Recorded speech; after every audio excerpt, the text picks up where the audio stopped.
que nos vamos a enfocar esta mañana. Así que voy a pedirle que mire en su Biblia en el libro de los Hechos, en el capítulo 9 de Hechos. Allí se nos habla de la conversión de Saulo. Saulo es el que tiempo después llegó a ser conocido como Pablo el apóstol. Pero una cosa es Pablo el apóstol, pero otra cosa era Saulo de Tarso. Y es en ese Saulo en el que quiero que nos enfoquemos en esta mañana. Solamente quiero leer de nuevo los versículos 1 hasta el 6. 1 hasta el 6. Dice así: Saulo, respirando aún amenazas y muerte contra los discípulos del Señor, vino al sumo sacerdote y le pidió cartas para las sinagogas de Damasco, a fin de que si hallaba algunos hombres o mujeres de este camino, los trajera presos a Jerusalén.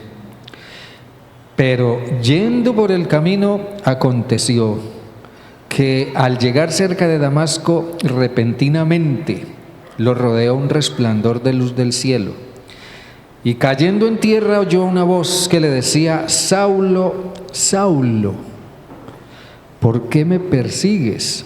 Él dijo: ¿quién eres, Señor? Y le dijo: yo soy Jesús, a quien tú persigues. Dura cosa te es dar coces contra el aguijón. Él, temblando y temeroso, dijo: Señor, ¿qué quieres que yo haga?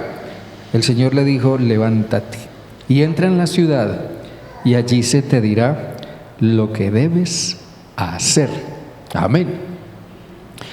Esta mañana yo quiero hablar del tema, un tema muy simple, muy sencillo: Dios y yo. Dios y yo. Porque lo que encuentro en este pasaje es Dios y un hombre, como usted o como yo. Dios y un ser humano como usted y como yo. Dios llamó a Pablo, o a Saulo mejor. Vamos a hablar de Saulo. Dios llamó a Saulo porque Dios es un Dios que llama. Y Dios llamó a Saulo en un encuentro personal, y entre otras cosas un encuentro sobrecogedor. Yo creo que los encuentros con Dios son sobrecogedores, y sobre todo cuando Dios nos confronta con algunas realidades de nuestra vida. Dios llamó a Saulo y lo llamó al arrepentimiento, y lo llamó a una nueva visión de vida, y lo llamó a una tarea singular. Desde el momento en que Dios llama a Saulo, todo eso está en el plan de Dios para su vida. Y podríamos decir que eso es lo que se describe como conversión, arrepentimiento, una nueva visión de vida, una visión transformadora y una tarea singular. Pero Saulo nunca imaginó que en algún momento tuviera que resolver sus asuntos personales, profundos, íntimos, con Dios. Y mucho menos de esa manera y en ese momento. Saulo perseguía a Jesús porque él no podía estar de acuerdo con Jesús. No siempre pareciera que nosotros pudiéramos decir que estamos realmente o plenamente de acuerdo con Jesús. A veces lo que vemos en las conductas de algunas personas, o en nuestras costumbres, o en nuestros hábitos, o en nuestras reacciones, nos muestran que no estamos del todo de acuerdo con Jesús. Saulo no podía estar de acuerdo con Jesús. No cabía en su cabeza un Jesús que decía ser el Mesías y que hubiera muerto en una cruz. No, eso no estaba en la cabeza de Pablo. No cabía en la cabeza de Pablo un Jesús que había desmeritado con su sacrificio en la cruz su propio esfuerzo personal para salvarse. Pablo o Saulo no podía estar de acuerdo con un Jesús que le exigiera internamente tanto: arrepentirme, rendirme, reconocer mis pecados hasta lo más profundo, reconocerte como Salvador y Señor. Yo no puedo aceptar tal exigencia en mi vida. Dedicarte toda mi vida, entregarte todo lo que soy. No puedo estar de acuerdo con Jesús a raíz de eso. Pero surge la pregunta, al fin de cuentas, ¿quién perseguía aquí a quién? ¿Quién perseguía a quién? ¿Quién encontró a quién? Nosotros no siempre nos damos cuenta cuánto Jesús está persiguiéndonos. Y no nos damos cuenta que Dios nos llama en forma personal. Por ejemplo, Saulo estaba siendo llamado por Jesús hacía rato. Dios nos llama en forma personal, pero Dios nos llama a tiempo, desde el tiempo, y nos llamará, no sé hasta cuándo, pero nos llama en forma personal. Y Saulo estaba siendo llamado por Jesús hacía mucho rato. Lucas nos narra la experiencia de Esteban. Esteban fue el primer creyente cristiano que murió por causa de su fe, por causa de confesar a Jesucristo como su Salvador.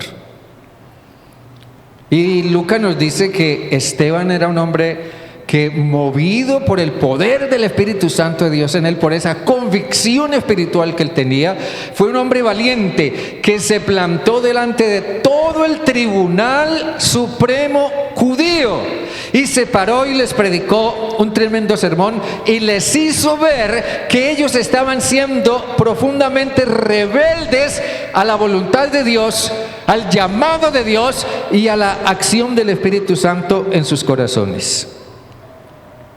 Por eso el tribunal, ardiendo en ira, decidió condenar a muerte a Esteban. Entonces lo sacaron del tribunal y lo llevaron a algún lado, a alguna parte fuera de la ciudad, donde lo apedrearon. Y mientras Esteban era apedreado, allí estaba Saulo. Allí estaba Saulo mirando. Y mientras Esteban oraba a Dios, mientras las piedras caían sobre él, allí estaba Saulo. Y allí estaba siendo confrontada la fe de Saulo. Saulo vio en Esteban lo que él no tenía. Saulo vio en el testimonio de Esteban un llamado para él. Él no se dio cuenta de que el testimonio de Esteban era un llamado a su propio corazón. Solo que Saulo hizo caso omiso de ese llamado y se dedicó a perseguir a quien lo llamaba. El problema es que nosotros somos dados a huir. Es parte de nuestra naturaleza humana huir. Cuando algo no nos gusta, cuando algo no nos cuadra, cuando algo no nos parece, cuando algo lo percibimos como una amenaza o cuando algo nos parece que es ofensivo o demasiado exigente, tenemos la tendencia a huir y huimos. Tenemos una tremenda ansia y facilidad para huir. Yo no quiero que me comprometan, no me quiero comprometer con nada. No quiero que Dios me exija nada, no quiero que nadie me exija nada. Entonces, huimos. Y un fenómeno muy común es que tenemos la tendencia, en nuestra inclinación a huir, tenemos la tendencia a proyectar. No, Si el llamado me llega a mí, no, eso no debe ser para mí. Más bien es para el de allá. No, más bien es para ese otro hermano de allá. No, más bien es para esas personas de allá. Más bien es para otros que son más, que lo necesitan más que yo. Entonces, proyectamos el llamado que Dios nos hace o lo redireccionamos. Redireccionamos nuestro llamado. No, eso es para otros, no para mí. Cuando la verdad es todo lo contrario. No, lo más honesto que pudiéramos hacer es reconocer, no es para otros, es para mí. Es conmigo, Señor. Pero nosotros hacemos lo contrario. Dios, ¿es conmigo? No, es con el de allá. No, es con el que está aquí a mi lado. Redireccionamos el llamado. En el fondo, esa es la razón por la cual nuestro seguir al Señor es tan superficial y tan deficiente. Esa es la razón por la cual nuestro avance y nuestro crecimiento es tan lento. Si es que en alguna manera crecemos. Esa es la razón por la cual nuestro compromiso, si lo tenemos, es a veces tan volátil. Hoy estamos comprometidos, alguien puede contar con nosotros, mañana o pasado no sabemos. ¿Y dónde está el hermano? ¿Y dónde está este? ¿Y dónde está el otro que se había comprometido? Nuestro compromiso es tan volátil. Entonces, a la luz de esto, podemos deducir que Dios tiene el propósito de tratar con nosotros personalmente.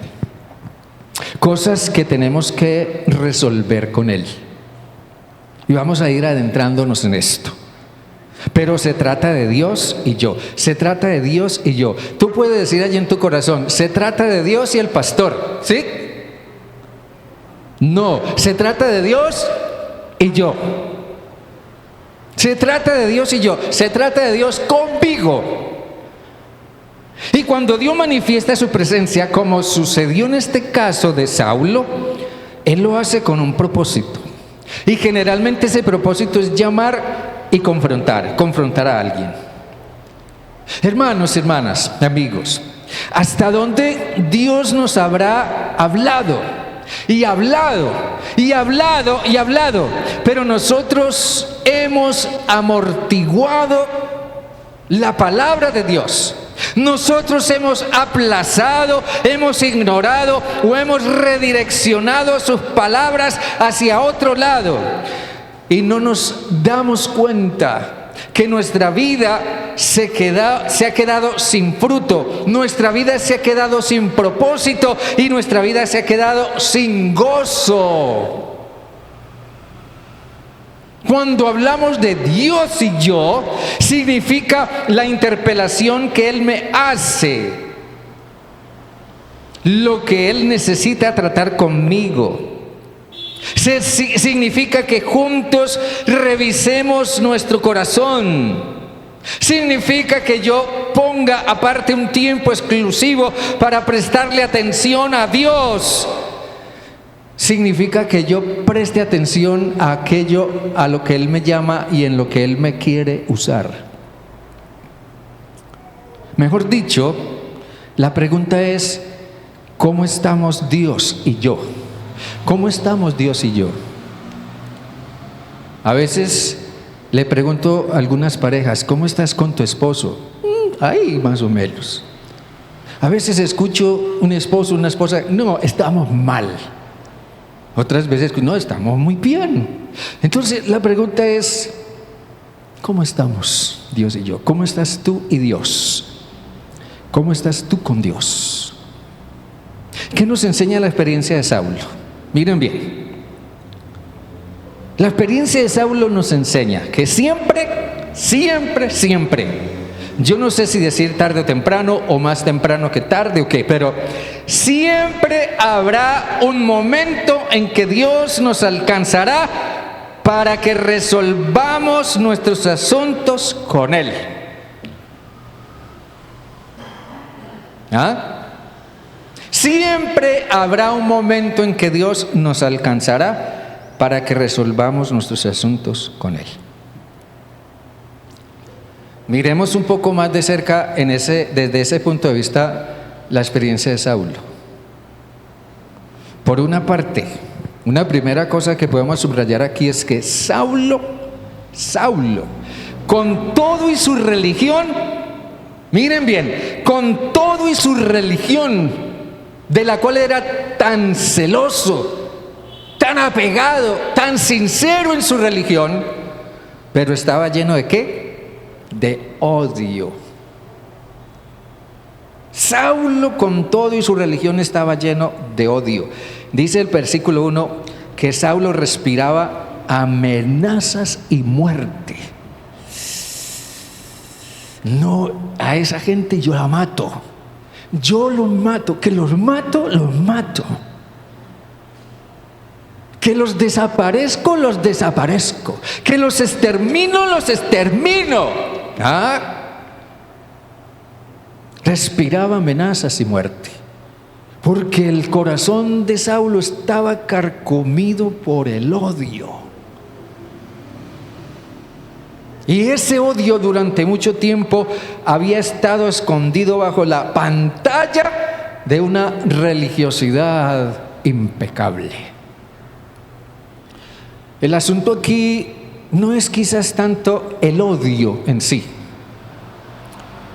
más bien es el odio como representativo de las cosas que Saulo tenía sin resolver en su vida. Tal vez tú no tengas un corazón lleno de odio como el de Saulo, ni usted, ni yo, no. O tal vez sí, yo no sé. Pero lo que sí sé es que en alguna manera tenemos cosas que resolver con Dios. El odio de Saulo tenía fuentes más profundas.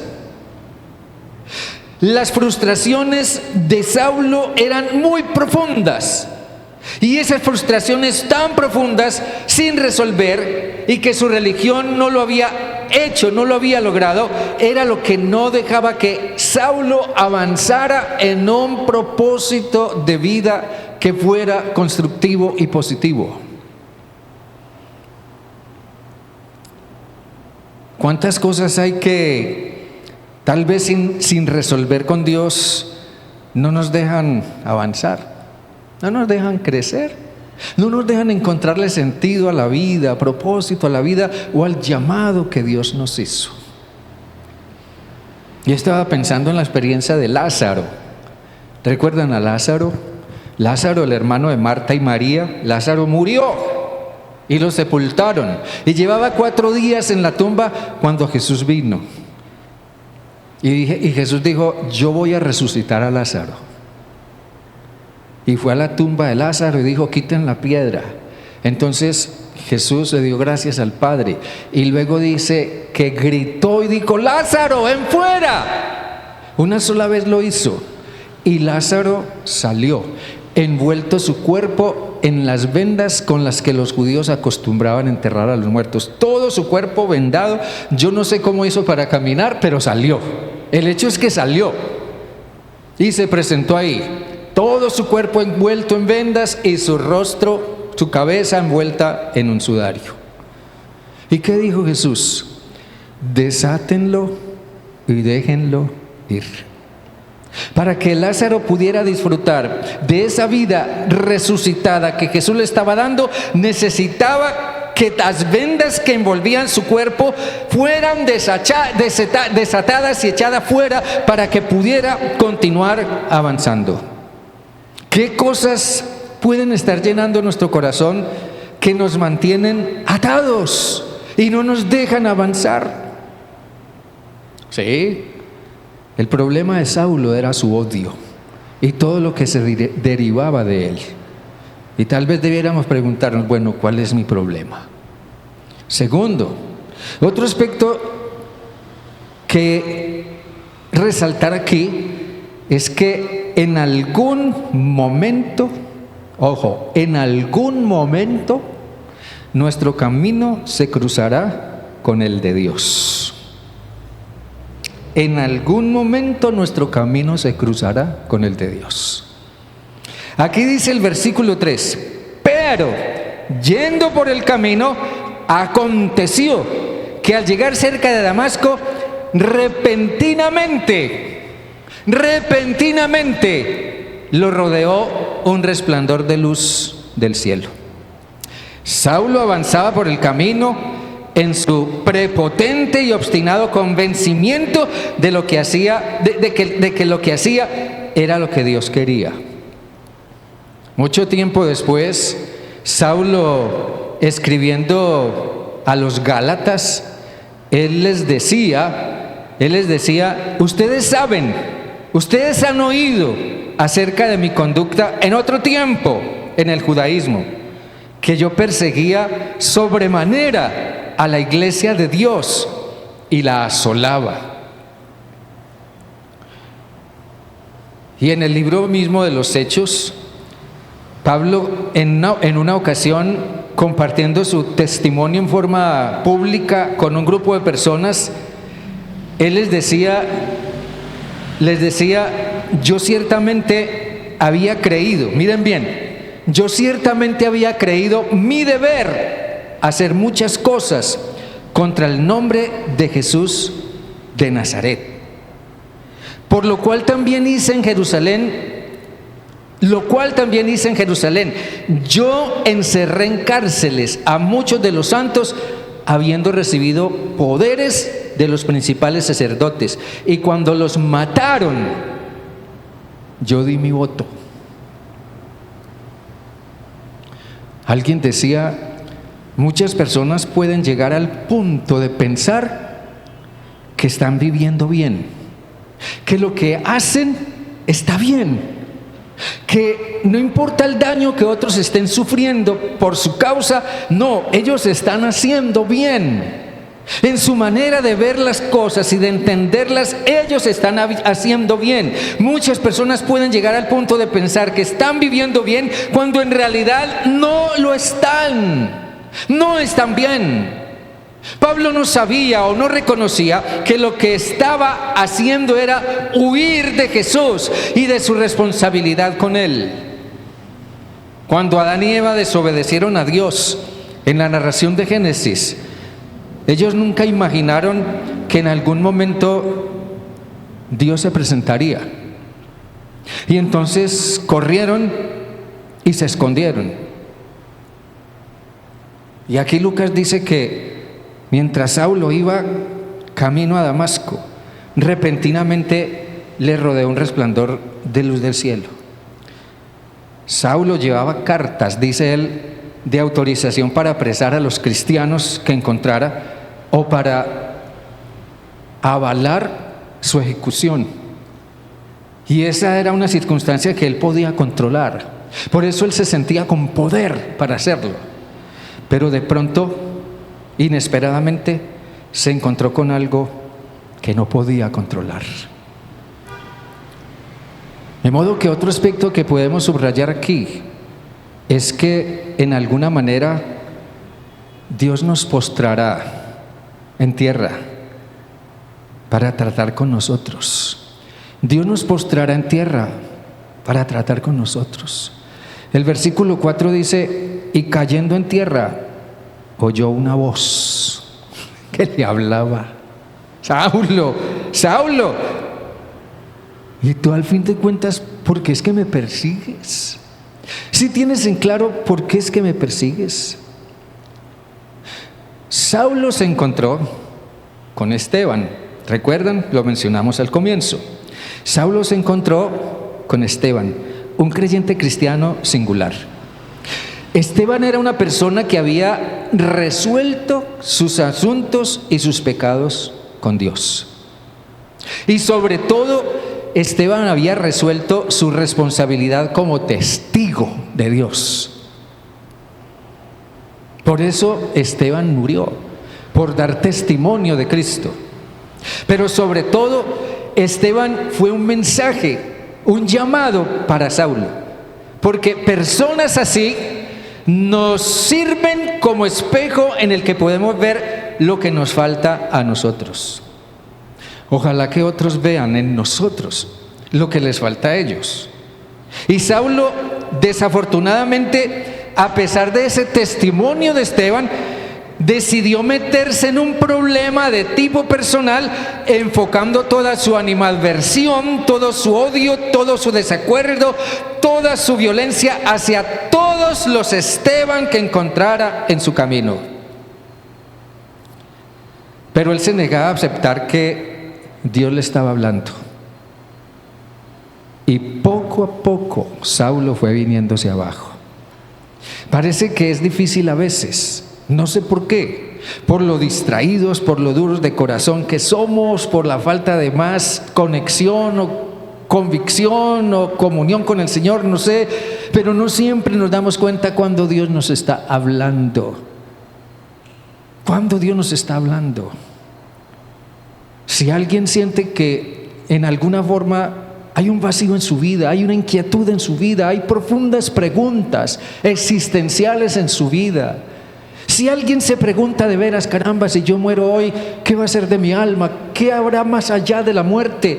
Si en alguna forma este culto te ha tocado o esto que estás escuchando esta mañana de alguna forma te está llegando al corazón, Dios te está hablando, o si te parece que el mensaje del pastor no te dice mucho, Dios te hablará de alguna otra manera, pero te hablará, y nosotros no siempre nos damos cuenta que Dios nos está hablando. Tenemos problemas a veces, problemas personales, problemas financieros, problemas de pareja, problemas de toda índole, pero no siempre nosotros conectamos eso con el hecho de que Dios nos está hablando.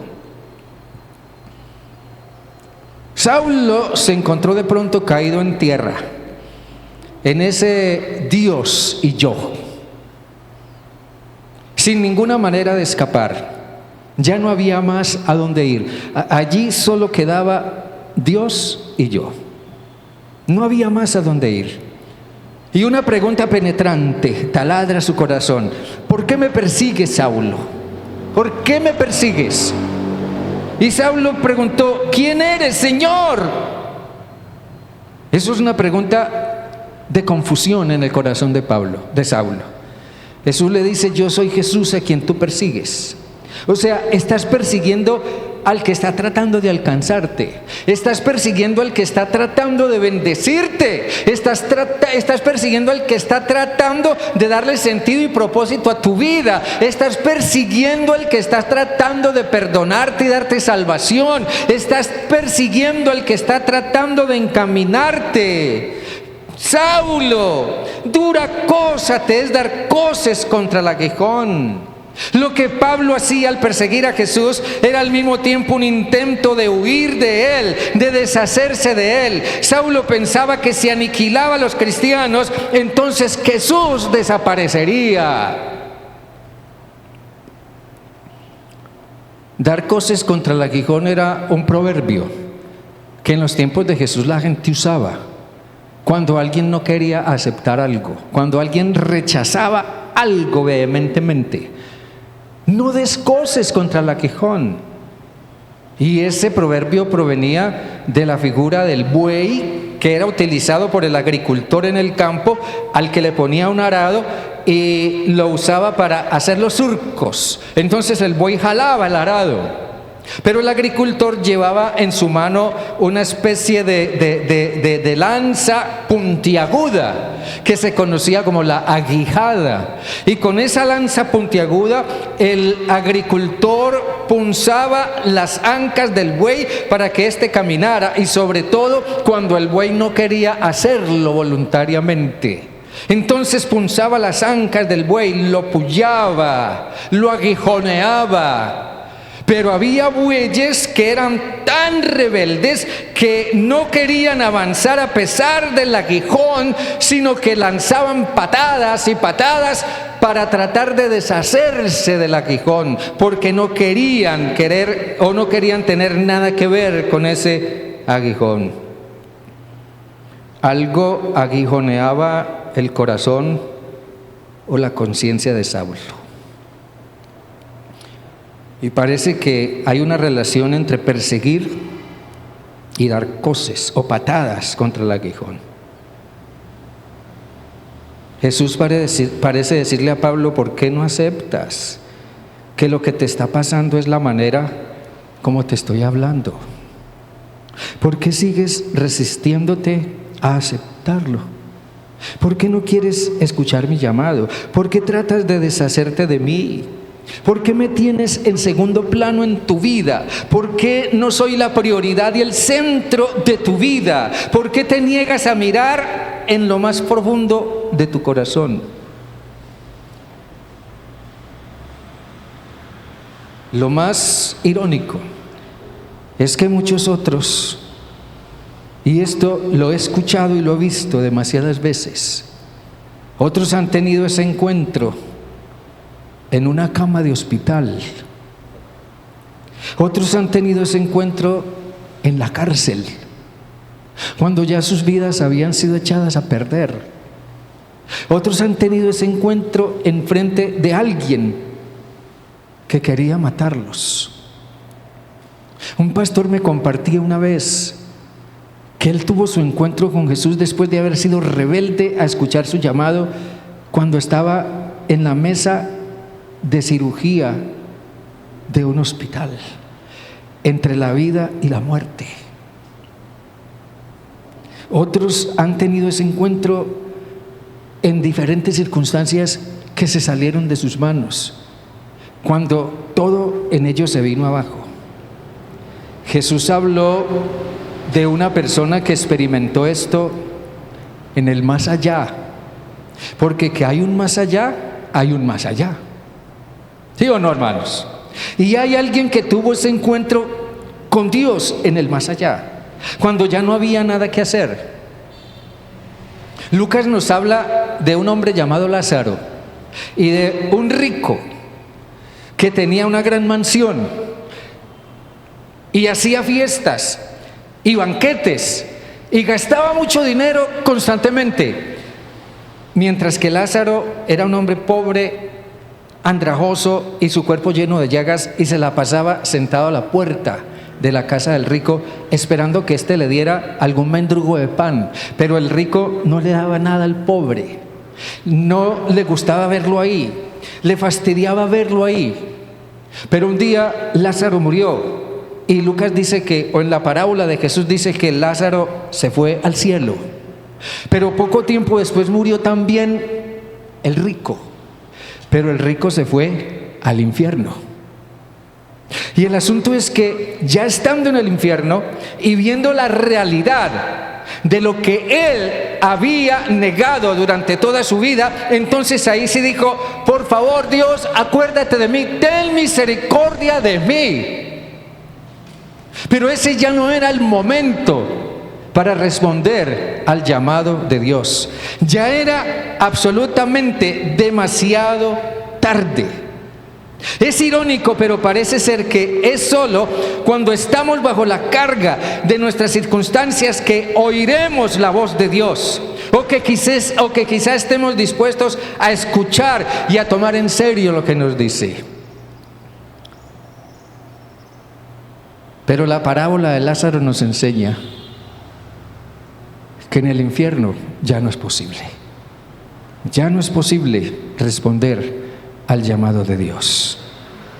Si hay algo que aguijonea tu corazón, si hay algo que aguijonea tu conciencia o tu alma, préstale atención a la voz de Dios. Amén, hermanos. Y déjenme terminar diciendo: no nos levantaremos hasta que nuestros asuntos queden resueltos con Dios. No nos levantaremos hasta que nuestros asuntos queden resueltos con Dios. Aquí dice el versículo 6: él, o sea, Saulo, temblando y temeroso, dijo: Señor, ¿qué quieres que yo haga? Las cosas comienzan como a cambiar, ¿sí o no? Las cosas comienzan a cambiar. Señor, ¿qué quieres que yo haga? Y yo creo que esa era la pregunta que Jesús esperaba escuchar. Tal vez durante toda su vida Saulo había insistido en que Dios acepta lo que yo he hecho. Ahora Saulo pregunta: Dios, ¿qué es lo que tú quieres que yo haga? Esta es una pregunta transformadora. Es una pregunta que demuestra que una transformación está comenzando a operarse en el corazón y en el carácter de Saulo. Señor, ¿qué quieres que yo haga? Y Jesús le dijo: levántate, ponte a mis órdenes. Levántate, ponte a mis órdenes. Entra en la ciudad y se te dirá lo que debes hacer. Se te dirá lo que debes hacer. Yo te diré qué hacer con tu rabia. Yo te diré qué hacer con tu odio. Yo te diré qué hacer con tus ímpetus. Yo te diré qué hacer con tus frustraciones religiosas. Yo te diré qué hacer con tu vida vacía y sin propósito. Yo te diré qué hacer con todo ese potencial que hay en ti. Entonces Saulo se levantó. Por lo pronto, su visión era completamente nula. ¿Qué había de ahí en adelante? Ni idea. Solo sé que llegué hasta aquí. De pronto resulté ahí tirado en el piso, en medio de una luz enceguecedora. Escuché una voz que me habló. No recuerdo más. Y de aquí en adelante no tengo ni idea. ¿Esto en qué va a parar? ¿O qué camino voy a seguir? Saulo se levantó con una visión completamente nula. Ahora solo debía esperar que se le indicara qué camino o dirección tomar. Pero hermanos, un asunto se resolvió en el corazón de Saulo. Por una parte su prepotente orgullo y por otra parte su natural rebeldía. La palabra rebeldía significa desobediencia a una orden o al incumplimiento de una obligación. Y tal vez nosotros debiéramos aún preguntarnos y examinarnos hasta dónde estamos siendo desobedientes a las órdenes del Señor de la iglesia. Hasta dónde estamos siendo rebeldes a la voluntad del Rey del reino. Jesús le dijo a Saulo cuál era la razón por la cual se había manifestado a él. En el capítulo 26, que ya leímos hace un momento, de Hechos, en el versículo 16, Saulo relata su testimonio y dice: Jesús me dijo: levántate y ponte sobre tus pies, porque para esto he aparecido a ti, para ponerte por ministro y testigo de las cosas que has visto y de aquellas en que me apareceré a ti. Amén, hermanos. Levántate, porque para esto me he aparecido, para ponerte por ministro y testigo de las cosas que yo he hecho en ti.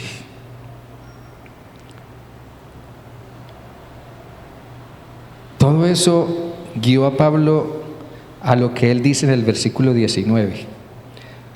Ante el rey Agripa, con quien él compartía su testimonio, y le dijo: por lo cual, rey Agripa, no fui rebelde a la visión celestial, sino que salí a anunciar a Cristo, primeramente a los que están en Damasco y después en Jerusalén, y por toda la tierra de Judea, y a los gentiles a que se arrepintieran y se convirtieran a Dios, haciendo obras dignas de arrepentimiento.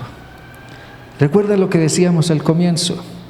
Pablo fue llamado a una conversión total, al arrepentimiento, a una nueva visión de vida, a una visión transformadora y a una tarea singular. Si como iglesia nosotros no estamos ocupados en esa tarea singular, si tú como hijo de Jesús, como hijo de Dios, como seguidor de Jesús, no estás ocupado en esa tarea singular, todavía le falta a tu conversión.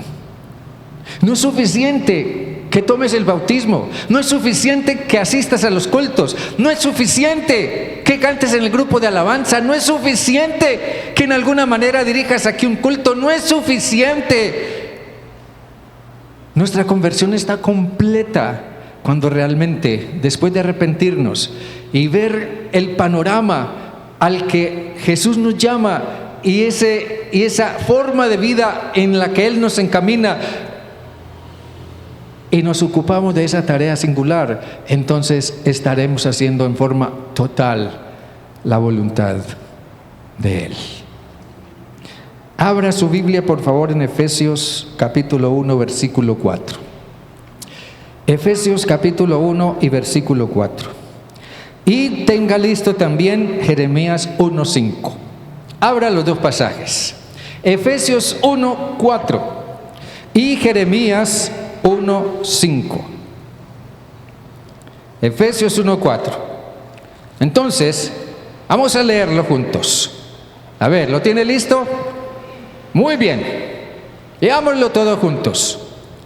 1, 2, 3. Allí dice: según nos escogió. Léalo en voz alta, por favor, en voz alta. Leámoslo todos juntos. De nuevo. Según nos escogió en Él, antes de la fundación del mundo, para que fuéramos santos y sin mancha delante de Él. Amén. Amén. El Señor nos escogió. Y desde antes de la fundación del mundo, Él tenía un propósito con nosotros, un propósito eterno con nosotros. Y para ese propósito Él nos llamó, para que fuéramos santos y sin mancha delante de Él. Entonces, si lo que mucho tiempo después Saulo, ahora llamado Pablo, dijo a los efesios, entonces también es cierto lo que dijo a través del profeta Jeremías en el capítulo 1, en el versículo 5. Capítulo 1, versículo 5 de Jeremías. ¿Lo tiene? ¿Lo tiene listo? Muy bien. Allí dice Jeremías 1:5. Leámoslo juntos también en voz alta. 1, 2, 3. Antes que te formara en el vientre, te conocí, y antes que nacieras te santifiqué y te di por profeta a las naciones. Amén, hermanos. Amén. Te di por profeta a las naciones. Es para lo que Jesús nos ha llamado y nos sigue llamando, y nosotros necesitamos de veras abrir nuestro corazón para escuchar, aceptar y seguir el llamado de Jesús. Se trata de Dios y yo. Dios trató a solas con Pablo, de forma personal e íntima. Abre el espacio a Dios, mi hermano, mi hermana, mi amigo. Abre el espacio a Dios para que tú y Él tengan un encuentro en donde puedan ser resueltas las cosas que todavía tienes o tenemos pendientes con Él. Dios te bendiga, mi hermano, grandemente. Dios bueno, Dios de toda gracia. De veras, Señor Dios, es inmensamente grande el propósito que tú has tenido con nosotros. Un propósito que quizás no siempre hemos sabido dimensionar. Y quizás lo hemos reducido a algo demasiado pequeño aquí en esta vida. Tal vez lo hemos reducido a una pequeñísima actividad, a un pequeñísimo quehacer en la iglesia o por ahí en alguna forma, pero no hemos dimensionado, Señor, la inmensa proyección del llamado que tú nos has hecho o nos sigues haciendo. Nos llamaste a arrepentirnos, y gloria a Dios para quienes nos hemos arrepentido, pero también nos has llamado a una visión renovada y transformadora de vida, a la que aún necesitamos, Señor Dios, enfocarnos y reconocer cuánto, Señor, tú aún tienes en lo que nos quieres usar y en lo que nos quieres encaminar. Y nos has llamado también a una tarea singular.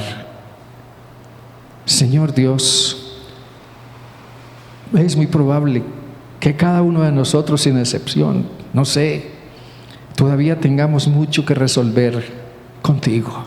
Eso no nos lo podrá resolver ni el pastor, ni el maestro de la iglesia, ni el líder, ni el psicólogo, ni el psiquiatra. No sé, eso solo lo podremos resolver, Dios, entre tú y yo. Llévanos, Señor Dios, a ese encuentro contigo, a ese encuentro donde verdaderamente, bajo la guía de tu Espíritu, examinemos nuestro corazón. Y ayúdanos a hacerlo mientras aún tenemos tiempo. A ti sea la honra y la gloria y la alabanza, Padre, en Jesús. Amén y amén. Dios me les bendiga, mis hermanos, grandemente. Dios me les bendiga. Denle ese aplauso al Señor con todo su corazón.